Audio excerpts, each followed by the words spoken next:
দেখো বন্ধুরা, ভুতুরানি এখন স্নান করে উঠেছে। দেখো,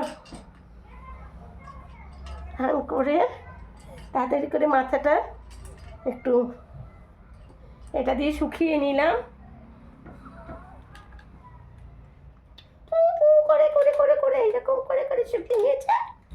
এবার মাথা চাচ্ছি। চলো, এখন বেরোবো। আমার ছেলের বন্ধু আসবে, তাকে আনতে যাবো।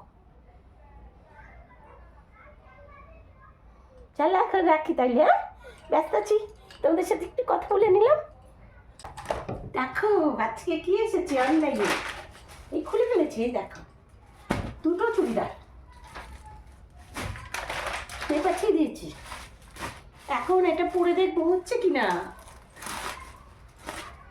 যা মোটা হয়েছি, হওয়া তো খুব চাপ।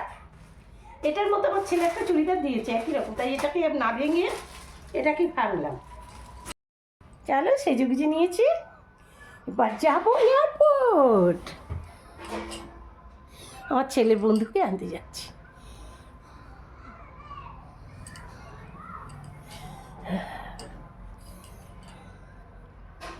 কি এভাবে চুল ভালো লাগে না এইভাবে চুল ভালো লাগে গো?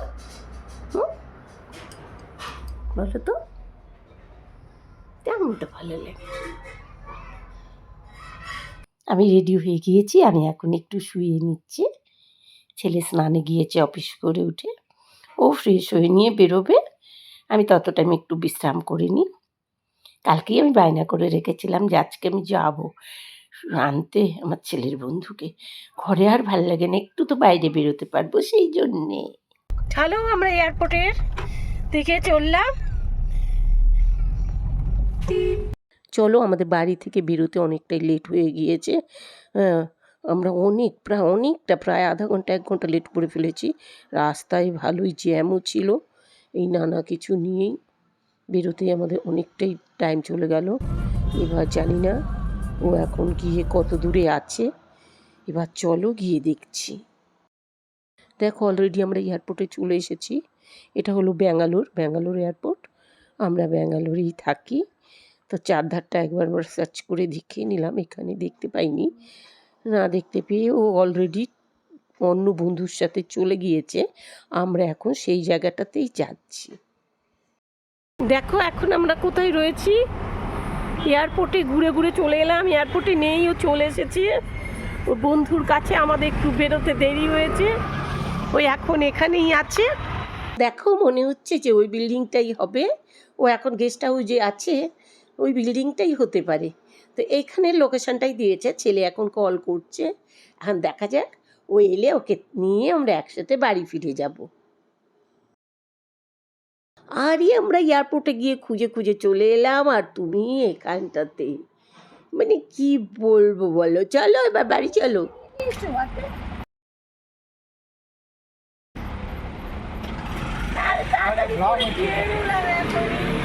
খাওয়ার পর 5 জন রুটি খাবে, প্রত্যেককেও একটা একটা করে খাওয়ানোর পর সেই ফুচকাওয়ালাদের মতো আপনার লাস্টে আবার টার্ন আসবে একটা করে রুটি খেতে দিয়েছে। এবার বলেছি, বলে এবার হাত মুখ ধুয়ে এসে বলেছি বাহ খাবার খেতে দেবে, তাই খেতে দিয়েছি। সবজি কি জানিস?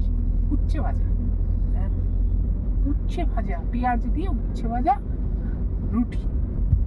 আমি বললাম যে আচ্ছা ঠিক আছে, আমি উচ্ছে খাও না। আমি বললাম না না নেই নেই ये सब्जी नहीं चाहिए। अच्छा वो चले गए। बोलम और कुछ नहीं है सब्जी? नहीं सर, करेला के सब्जी, आज करेला का सब्जी बना है। আর দুজন আমার সব করলার সবজি দিয়ে, ওরা ডিম খেয়ে খাবে না, ওদের কোলেস্ট্রল ছিল বলে। তা ওরা সেই লাস্টে ওই উচ্ছে সবজি মানে উচ্ছে ভাজা দিয়ে রুটি খেলো কতগুলো।